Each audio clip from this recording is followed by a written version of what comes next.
All right, I'm Daniel Yaffe, the Chief Operating Officer here at AnyRoad. Happy St. Patrick's Day. For those of you who are less familiar, we were founded in 2012. We're the platform for experiential retail and for brands to scale and optimize customer experiences that change behavior. Companies like Michaels, Caruso, Dick's Sporting Goods, Anheuser-Busch all count on AnyRoad to scale and leverage all of their experiential records, from activations to in-store appointments and services to tours and classes. If you're a brand or you know of brands that are investing in experiential, please check out our website at anyroad.com or reach out to talk to us. Our guest today is the one and only Joe Pine, co-founder of Strategic Horizons LLP and the author of The Experience Economy. Joe, welcome. Thanks, Daniel. Pleasure to be here. Looking forward to our discussion today. If you don't mind, maybe you can just do a quick introduction for those of you who are not familiar, who have not read the Experience Economy book. I'm curious, how did you coin the term? How did you end up being the one doing research about the experience economy and really spearheading us into this moment in time? Yeah, I've been browsing through the participants in the chat, and that's I recognize many of the people that are on here. At least one or two that this is the second time they've heard me this week, my background actually is in technology. I actually lived in Palo Alto when I was a kid and started using computers then, and that was the late 60s. It tells you how old I am. And then I worked for IBM for 10 years, and it was there that I first discovered the term mass customization, about efficiently serving customers uniquely, giving everybody exactly what they wanted at a price they're willing to pay. That was my first book that I wrote while at MIT and then back at IBM. And I was doing a workshop actually after I'd left IBM, but it was back at IBM, and I'd said something I often did, which is that mass customizing a good automatically turns it into a service. You know, if you work with a customer and help them figure out exactly what they want, and only then do you make it on demand and deliver it to them individually, you know, that's really the service business. And one of the consultants I was talking to, you know, said, well, you know, you talk about service companies that mass customize. What does it turn a service into? And I shot back that mass customization automatically turns a service into an experience. Love it. And literally that's where it came from. I mean, it just came out of my mouth, right? And then I said, and I liked it so much, right? It just sounded so good. Then I started to study it and recognize that that was true, that if you design a service so appropriate for a particular person, exactly the service that they want, then you turn it into a memorable event. You make them go, wow. And that's an experience. And therefore experiences would be a distinct economic offering. Experiences would be the basis of an economy, just like commodities, goods, and services were before. And just everything flowed from there. And that was in late 1993 or early 1994. And people talk about that being so early, but once you see it, right, you can't unsee it. You see it everywhere. And everybody I would talk to, even in the 90s, once I said what it was, you know, they'd get it. I used to have to argue with people sometimes. I'll admit that. Yeah. Now I just say it and they go, oh yeah, I get that. That's really funny. Yeah, I know we similarly work with a lot of brands that run experiences, and sometimes they're like, I'm not sure I understand. And then we use examples and they're like, oh yeah, this is big. And I think, and we think in a lot of ways it's accelerating, right? Brands and organizations are becoming more experiential and embracing it. Let's start off. I mean, the title is The State of the Experience Economy. Let's start there. We just are hopefully, fingers crossed, getting out of a global pandemic. It's an interesting moment in time. I'm curious, what is the state of the experience economy? How has it changed, in your opinion, over the last couple of years? Well, you know, people are getting out of the pandemic, whether governments want it or not. I mean, they're actually, their governments right now are sort of in the situation of, wait for me, I'm your leader, right? I got to tell you what to do. Said, no, we're done. You know, basically people are done with it, right? Even where it's spiking, you know, in various places, is like, no, this is it. You know, we've been vaccinated, we've been boosted, we're just going out there. I had it in January, the Omicron, I'm sure, because it was a very mild case. Yeah. But you know, spend all this time trying to keep from getting, then about that time it's sort of like, you know, maybe it's just better to get it, you know, get it out of the way. You're super immune right now. That's right, exactly. I got everything. So until they force another booster on us, but obviously the pandemic decimated the experience economy. Totally. It really killed it, at least the physical experiences out there, because any place people wanted to gather was a place nobody wanted to be. Yeah. But we are human beings and we're going to have our experiences in one way or another. And so we shifted from physical to digital experiences, streaming services like Netflix and Amazon Prime and Hulu and all those, just burst open. You get the business to business services of Zoom and Microsoft Teams and so on that also boosted, because we had to get together. We have to talk to people. We're social beings. Work gets done in collaboration and so forth. So we never really gave up our experiences. But one of the things you may have noticed is that whenever a place opened up to take physical people again, right? It got filled to capacity. Whether it was theme parks, even cruise ships, which you think is like the last place you want to be. If there's a disease going around, right? As they opened up and they were filled to capacity, and bars, restaurants, bowling alleys, all of these, everything. The one exception was movies. And the basic reason is because there were crap movies that they were putting out, is that once Spider-Man came about, people said, okay, now here's a movie I want to see, and setting records and whatnot. Another thing that's happened then because of the pandemic, because we missed all of those wonderful physical experiences, is that we realize, at least in the developed world, that that we've got enough stuff. We don't need more stuff. Whether it's delivered contactlessly or not, we don't need more stuff. What we missed was those shared experiences we had with our family, our loved ones, our friends, our colleagues, even complete strangers, right? We don't care. We want to have those experiences. And so one of the shifts that's happened because of the pandemic, I'll say, is a shift, not a wholesale change. Everything is just, shifts that go on. It's only after decades that you realize this, the amount of that shift. But there's a shift going on from the merely memorable to the highly meaningful. That people are looking. Yes, we're going to still have those immersive art experiences, go to the movies and go bars and restaurants, but we're also looking more for meaningful experiences, because that's what we missed is when during the pandemic. What does that look like for you? Meaningful experiences. Well, it means, spending time with family. Our daughter, when we have a grandson, now a granddaughter, but born in December, but we had a grandson since shortly before the pandemic.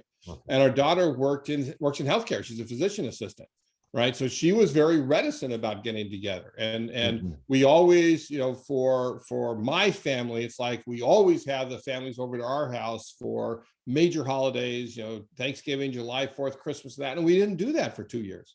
And now, we're getting back to that. Our church group, couldn't get together physically for so long. And again, we often hosted them at our house for game night or movies or whatever it might be. Christmas party, Super Bowl party, and that.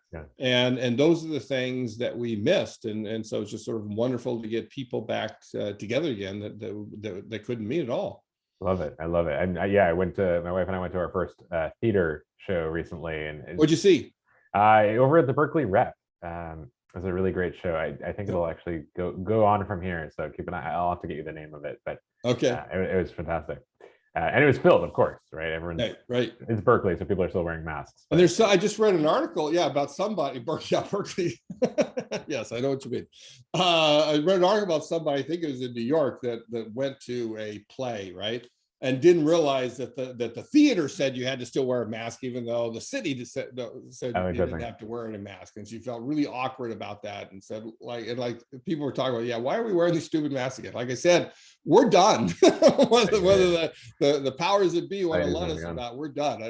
I'm waiting for them to take it out of airplanes next. Totally. So a whole other conversation. But I'm curious, we work with a lot of brands that are jumping in head on, trying to figure out how to embrace the experience economy. I'm curious what you see out in the world. I mean, you're doing research on it. You're out there talking to platforms. What brands are doing it really well? And then maybe also which ones, if you can call out, which ones aren't doing it well, which ones are trying and maybe failing. I think we can all learn from that. Well, so I'll give you the answer generically, and then we can cite some examples, right? Generically, the brands that are doing it well are manufacturers. That build product and then say, we want to go direct to consumers and talk with them. The brands that aren't doing well are retailers right? Who suck for the most part at experiences, just as a class. There are exceptions, of course. But so you look at brands like, my longtime favorite and often a client, Lego, is a great example of that. They have this entire portfolio of experiences. They just came out with a new store, moved to a new location in New York City. I was there in October and got to go visit it. And it was it was a great experience. They had actually one of my favorite parts was they created basically a 3D printer for minifigures. Oh, interesting. And so that you could, you always used to be able to pick out and choose and put together a minifigure that looked most like you. I've got 3 or 4 around here myself. But now it's like they're printing it so it can look much more like you. You get the glasses on there the right way and so forth. I don't know if you also I saw yesterday that Lego is coming out with a Zelensky minifigure and Molotov cocktails. Yeah. Which is wonderful. Limited edition, I'm sure. But anyway, that's a wonderful thing to do with the proceeds going to help Ukraine. So they just do a wonderful job. The store in Leicester Square and so forth, but also recognize the Lego Lands theme parks. They've been in the theme park business for over 50 years. The experience business with the original one in Beelan, but now they're increasing them around the world, working with Merlin Entertainment to do that. The Lego Discovery Centers, what they're just renaming something now, I forget what it is. And their own design stores and so forth. So they do a wonderful job, and all of them are very experiential.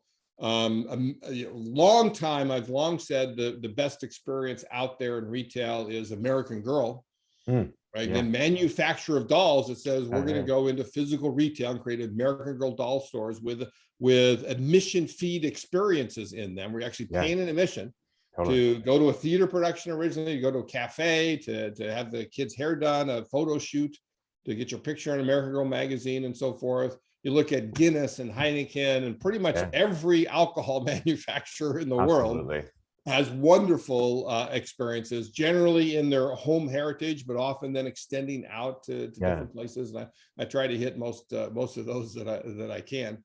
And I'll mention one more sort of as a segue to retailer, because so what I now, after American Girl, what I now say is the best retail experience in the world is in fact Italy. Have you been to Italy? Yeah, I have. I've been to a couple of them actually. Right. And nominally, this is a grocery store, right? You look at it and say, okay, this is a grocery store, but they have wonderful experiences in there. It's incredibly, it's the most vibrant retail place you'll ever been in. If any of the participants here have not been to one, seek one out. If they're not one in your town, the next time you go to a big city, just go in there and see what it's like. They wonderfully have commodities, right? The produce and fruit and things that you make Italian food out of. They have the goods, the packaged goods, pasta and sauce and so forth. They have services like retail merchandising services, the number one, but quick service meals and that. But then they have these experiences of restaurants and cafes that are all like, it's like you're shopping for groceries and all of a sudden you find yourself in line for a restaurant. Right. You didn't even know it, right? There's one, and then they even have an admission fee cooking school to teach you to become an Italian chef. Which is awesome. So retailers in general, though, they do a poor job. I wrote an article in the Harvard Business Review, a digital article 4 or 5 years ago, that now you have to double down on because of the pandemic. But the title of it was "Shoppers Need a Reason to Go into Your Store Besides Buying Stuff." Totally. Right. And that's the case, particularly now. If you want people to come into your store, you better make it an experience in some way. I completely agree. And one of the things we're seeing is a lot of brands are saying we have all the square footage. I mean, if you think about Home Depot, right? During the pandemic, you could drive up and they'll throw stuff in the back of your car and say, well, why do we need all this space? Right? You can get a cheaper storage space. What do you do with it? I'm curious why you think the division though. Why is it that manufacturers have nailed taking advantage of the experience economy that maybe retailers haven't? We work with maybe some of the retailers more forward thinking, like Dick's Sporting Goods. We've got House of Sport, Michael's Arts and Craft Stores, VF Corp, even HEB is doing cooking classes. But I agree with you. Generally speaking, a lot of retailers are struggling. I'm curious why you think that division is there. Right. Well, you first of all, Dad, you got to recognize your clientele is Yeah. not the normal retailers that we're talking about, Yep. because they either get experience or you've explained it to them well enough Yeah. that they get it. Yeah. They wouldn't be a client of yours, right? Totally. Totally. So I think it relates to like the very first question. Once I got into experiences and recognized this progression of economic value that I always love asking companies is, and I think it was the first white paper we wrote on the experience accounting, was titled, "What business are you really in?" Mm. And they don't recognize what business they're really in. Right? They think they're in the business of merchandising, and therefore they've got to buy goods at a certain cost and then mark it up to another cost, and they've got to make a profit on that markup. So they think of more about cost than they do about value, and recognize that people value the experience that they have around things more. Yeah. And then with manufacturers on the flip side, one of the basic principles of the experience economy, which they understand, is that, and retailers again don't, is that if you get people to experience your product before they buy it, guess what? The chances they will buy it go up. And since that's what they want, is they want people to buy their product, and they're focused on their offer versus the entire agglomeration of products that we have in the store. How do we get people to buy our product? Let's create an experience around it, right? Boom, done. Absolutely. It's interesting. You used the word services before, and it's interesting because when we think about experiences at retailers, we think about services as well, right? I mean, if you go in to a Home Depot and you're getting a service, I mean, it's part of who you're interacting with, how they're engaging with you. We're seeing that as something that a lot of retailers are jumping into, or they already have, which is interesting because they can be high margin if they're paid. Right? Some have free services, but they really use that as a jumping off point. I don't know if you've seen that in retailers. I mean, it could be tailoring at the Men's Warehouse. It can be, there's a lot of touch points there that can be not just merchandise. Well, that's exactly right, because once you recognize that there are services you can provide, then you can basically, all you need then is to understand another basic principle of experience economy. And I can go on all day about principles of experience economy, but another basic principle is that when you stage experiences, your work is theater. And I mean, it is theater. It's not a metaphor at work as theater. It's a model, right? Work is theater. And when you do that, then all those services, all those touch points, as you say, all those interactions, theater can turn any mundane interaction into an engaging encounter. And you see that often, like with salons and with all of the, I don't know if you go someplace to shave the beard, or if you get product someplace or what, but you look at all the people out there, Brooklyn being the epicenter of this, of course, that are now have what we once would have called barbershops, that are these entire experiences where you're paying sometimes an order of magnitude more than you would to go to a bar shop for the entire experience, for hot towels, for hair, scalp massages, for getting the beard trimmed just so, and the notion of somebody is like touching you with their hands, right? That's a very intimate thing. And that makes it easier to be able to turn those sorts of services into experiences. My favorite example is the Geek Squad, by the way, in terms of wonderful theater that turns a service into a great experience. Yeah, no, I love that. This is an interesting one coming in from James. How does experiential marketing apply to digital service? You can only focus on two experiences, right? Sight and sound. Should these be your main focuses on a digital services experience? I love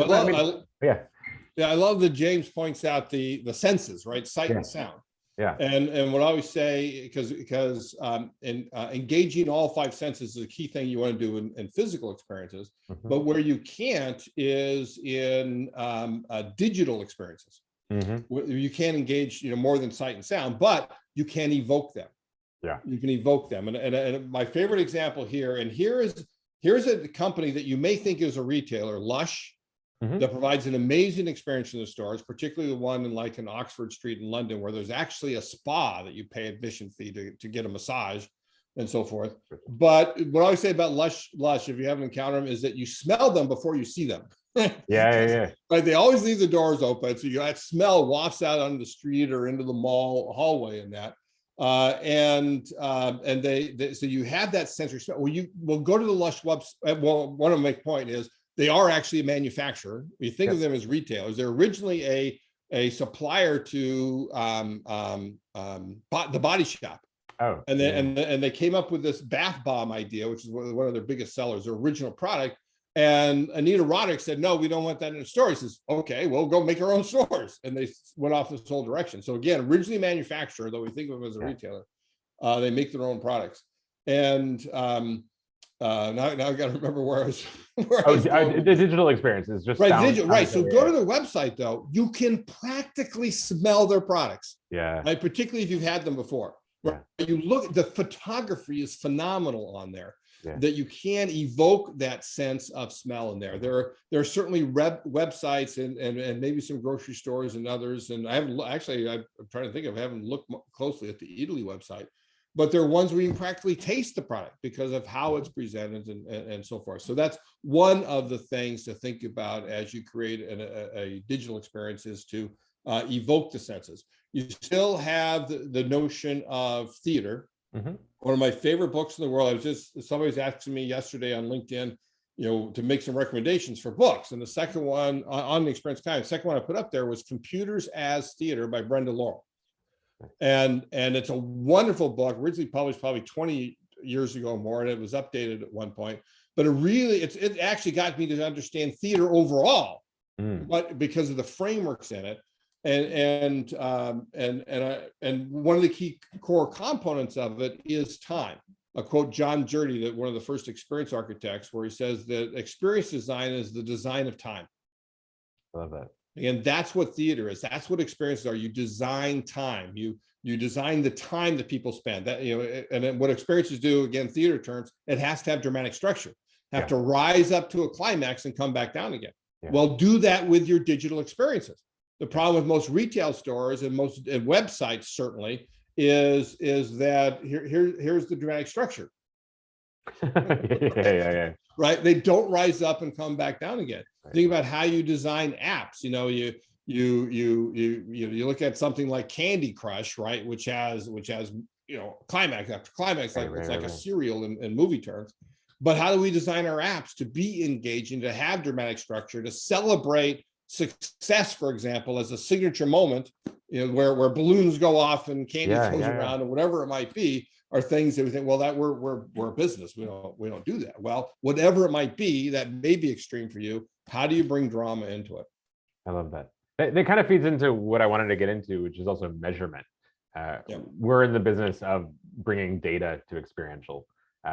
All of these touch points, understanding, only when you have the data can you figure out how to optimize it and iterate these experiences. But curious how you think about that, like how you've seen brands starting to think about measurement when it comes to experiences, to look at outcomes that they're driving.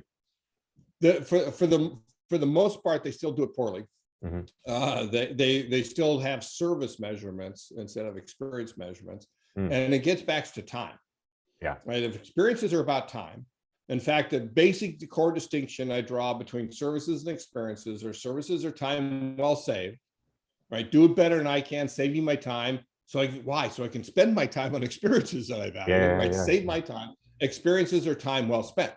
And that's the number one measurement you need to have. And it's more of an art than a science now. I'm not saying it's easy, but there are ways to do it. Like a friend of mine, Paul Zach, runs a company called Immersion Neuro, and they can access your Fitbit devices and other things like it, and then draw the dramatic structure of your level of engagement as you go through an experience, right? It's amazing things. So there are ways to do that, but of course you need the permission to be able to do it in that case.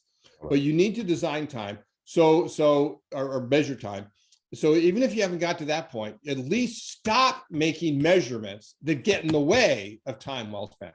Most obvious one is with contact centers that measure what's called average handling time. And it's like, how long does it take to handle this call? So first of all, the notion of handling, right? Yeah. I'm going to handle this person. Right. I'm not engaging them. I'm handling them. Right. So that's number one. That your vocabulary is important. But so average handling time is not a measure of time well spent. It's a measure of how little time we spend with our customers, because we want to get them off as quickly as possible, because that means we're more productive. Right. You can stop. There are call centers, Zappos most famously. I was going to say, Zappos. LuxChex does this, where they don't measure that. They say you take whatever time it takes, because why? you're creating an experience here. You're engaging them.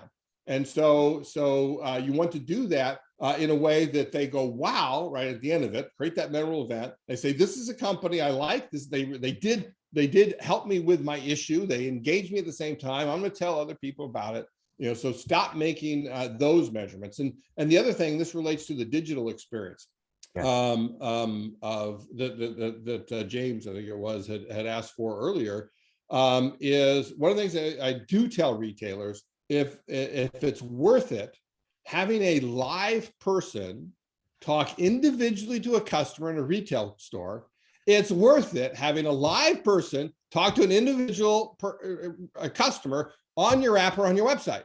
Instead of, no, we want to do chat bots, right? So we don't have that cost. and we want to have a person who's handling 8, 10, 12 different chats at the same time. So they get to yours, every 5 minutes, no matter how quickly you answered, right? That's ridiculous. Would you go into a retail store and say, here, talk to our chat bot over there. And then when you get to a point where it can't handle it, then come see me, right? You'd never do that. No, of course not. That is really interesting. I like that. Talking about, there's several questions here about virtual. I'm curious, this virtual, in-person, hybrid, it's probably all in flux right now, but I'm curious where you see it headed. And then maybe we'll slip in from there into the future, the experience economy, into the metaverse, and a little bit from there. Right. Well, the genie's out of the bottle on virtual experiences, right? And hybrid experiences that we're not always going to go back. But physical experience, I actually wrote a book on virtual reality, augmented reality, and all those different things called Infinite Possibility, Creating Customer Value in the Digital Frontier.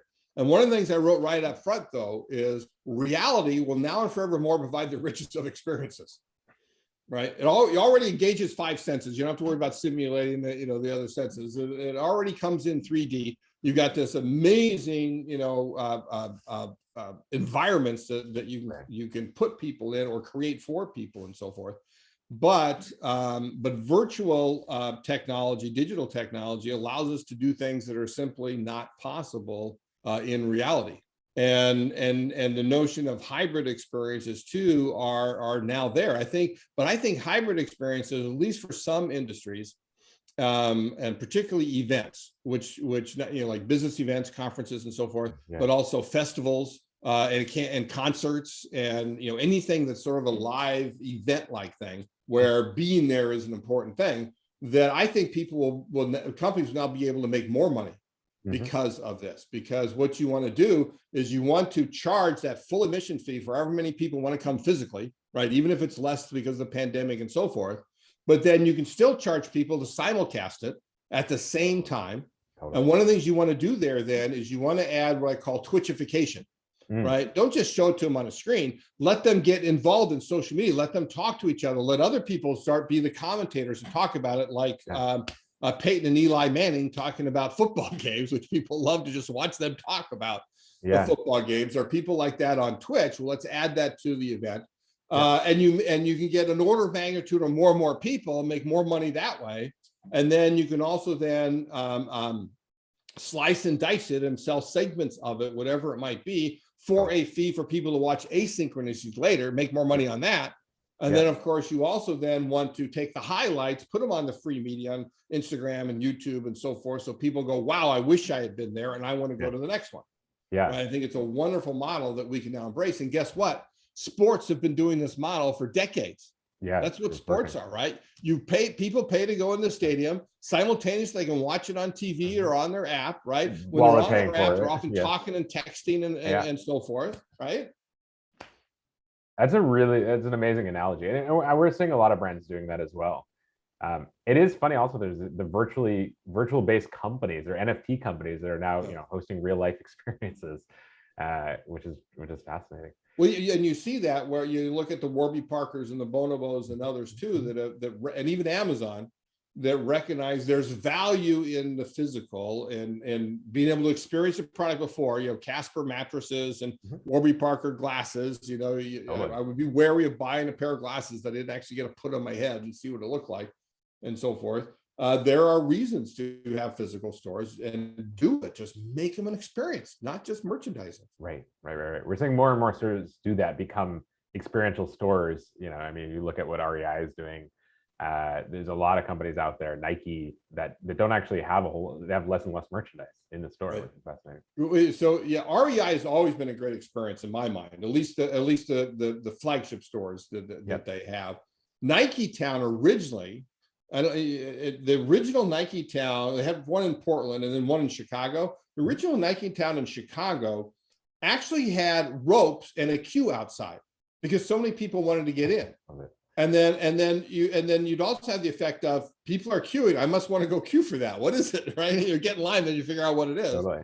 And because they had a basketball store, a court in there where you could shoot hoops, they had sports stars coming by, they had all these experiences. And then they got, instead of the manufacturing mindset, then they got a retailer mindset, right? And they started getting, I remember the first time I went to the one in Chicago and I saw merchandise on the basketball court. I said, oh, that's the beginning of the end. Right. And they just started devolving into a retailer. Now they're coming back and recognizing the value of that experience that they should have kept all along. That's fascinating. Before we actually get into the experience economy, like looking forward, you've done a lot of research recently on experience platforms. Would love to hear just generally about that, what findings there are out there.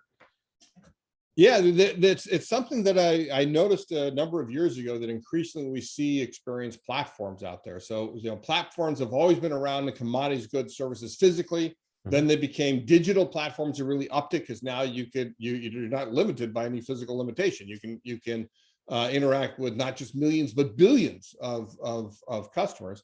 And then they've been around in experiences. Like one of the first ones was Red Balloon in Australia.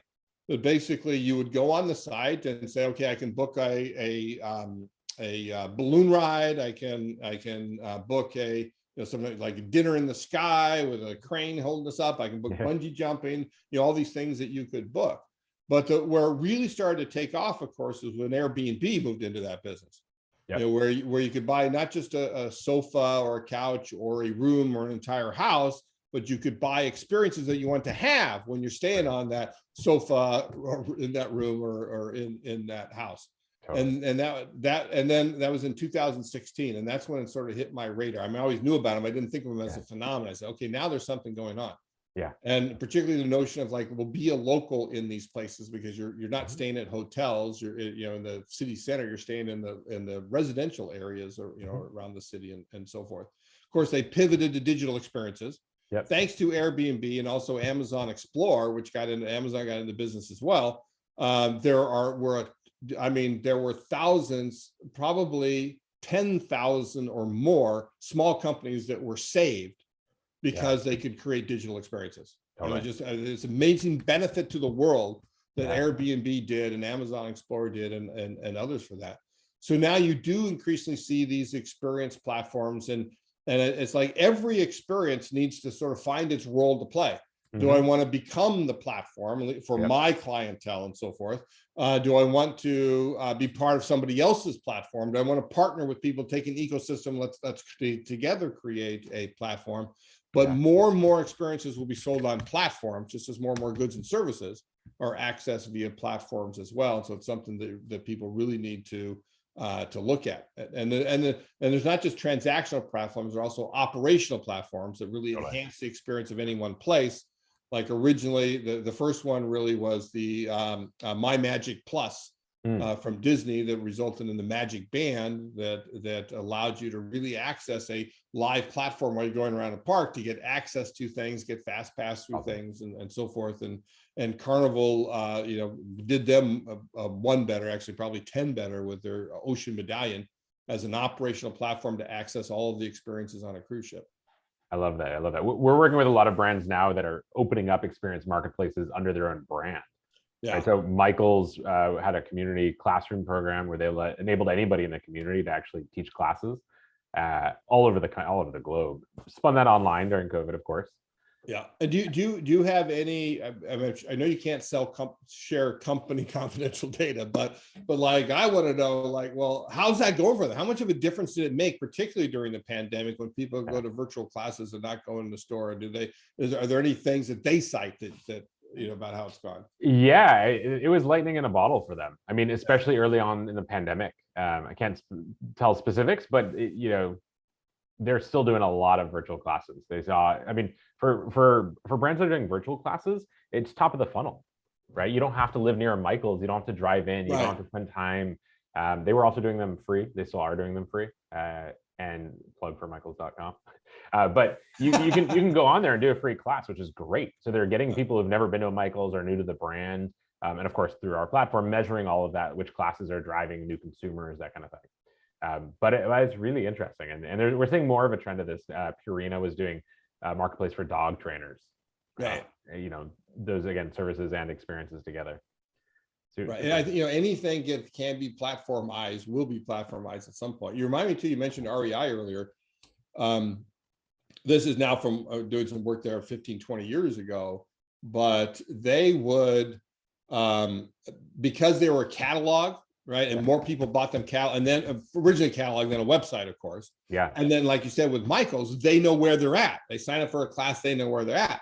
REI is able to use that data to say, here's where to put a store, right? You know, normally you're looking at normal demographics and you're guessing based off of that. You make educated guesses, but you're still guessing. They could say, no, we know where our customers are because they've already come to us. Let's put a store right there. Yeah, 100%. And you know what consumers want, right? Yeah. If it's a fully open marketplace, and Michael's was doing this, if anybody in the community can teach classes, they're coming up with ideas that Michael's could have never come up with on their own, right? Right. And I assume also that, like, you sign up for a class, you may need to get like materials for the class. Oh, 100%, 100%. Part and parcel of it is like, boom, here's the materials. 100%.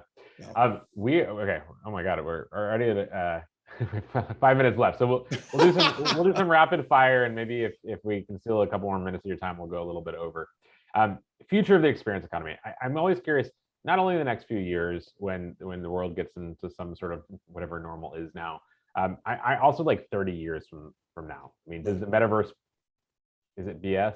Do you think that it plays a role? Yeah, so several things. So one, the metaverse isn't BS, but I've long thought that augmented reality has a higher bandwidth or, you know, possibility than virtual reality.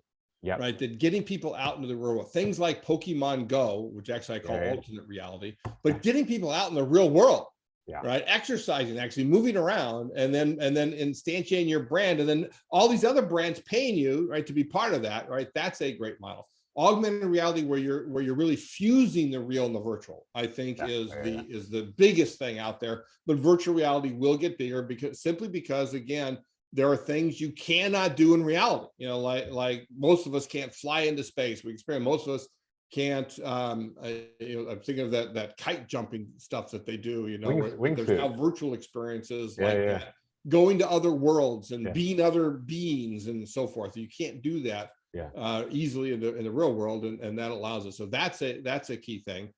Another major thing is basically you'll see more. I mentioned a few times, more and more charging admission, right? It is already endemic in many industries. It's like, you know, you'd never go to a sporting event again, or a concert, or a play, or a movie, or a festival and not pay admission, right? Because you know their experiences. But all these in-store experiences that we're doing, there are many companies that are charging for, not necessarily for the whole place, but for places or activities within the place. And that will become like a normal thing. Like any big retailer that got space is going to have admission fee experiences in there, whether they're classes, workshops, or other just immersion experiences that they'll no longer think that's weird, right? And it's not. It's not. The other thing is, and I'm sorry, I know we're out of time, is there is one more economic offering after experiences, and that's again where you customize experiences to become what we often call a life transforming experience, an experience that changes us in some way. And that's a transformation. A transformation is the fifth and final economic offering, where we use experiences as the raw material to guide people to change. Fitness centers, where people want to go from flabby to fit. Healthcare, where people want to go from sick to well. You know, whatever we're just filled with aspirations. We have a hard time doing them on our own. Increasingly, we're going to pay people to help us achieve our aspirations. You already see that. I and three co-authors had an article in the January-February issue of the Harvard Business Review called The New You Business. So if transformations interest you, check that out, The New You Business. You'll also find out more in chapter 9 of the book, The Experience Economy, Daniel, as a as a lead into what I'm supposed to say at the end here. I am supposed to let everyone know that we will be in touch with you about getting a copy of Joe's book. Our team will be reaching out. Thank you. Let's see if we can take a couple rapid fire questions. Oh my God, there's a lot coming in live. This is probably the most active chat we've ever had on Polaris. And there's a bunch of questions that people pre-submitted here. Let's see if there's any. Oh my gosh. Some of these we already got to, which is great. This is an interesting one. This is from Rhonda. It seems hard to get small businesses to commit to creating an experience. Any advice for small business owners? This is true. We hear this a lot. I'll simply get back to the point made earlier that work is theater. It requires no capital business equipment, requires no extra expense to direct your workers in small businesses, often yourself, right? Direct yourself and your workers to act, to give them roles to play, to help them perform those roles, right? So that's the key thing, is to understand acting. The second thing is to actually have a theme, to come up with a theme, which is simply the organizing principle of the experience. Is how you decide what's in and what's out. And that will allow you to have a cohesive experience. And often small businesses, they sort of like make it up as they go along and they try this and that. Have a theme, come up with that organizing principle, and that will allow you to create a great experience. Awesome. This one's from D. Read your book, great read. We've got some fans here. What is the next experiential wave?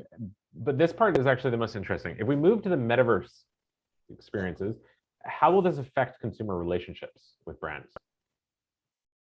Well, that's a great question, because at some degree it seems like a relationship once removed, right? That I'm not actually interacting with the brand, I'm interacting with the representation of the brand, and I'm a representation of myself. And so I think it often will be harder to do that. That Gucci's going big into the metaverse, right? But an NFT Gucci bag, right, is like I can't put any of my stuff in it, right? It's not the same as a real one. Yeah. That said, though, that brands have to go where people are.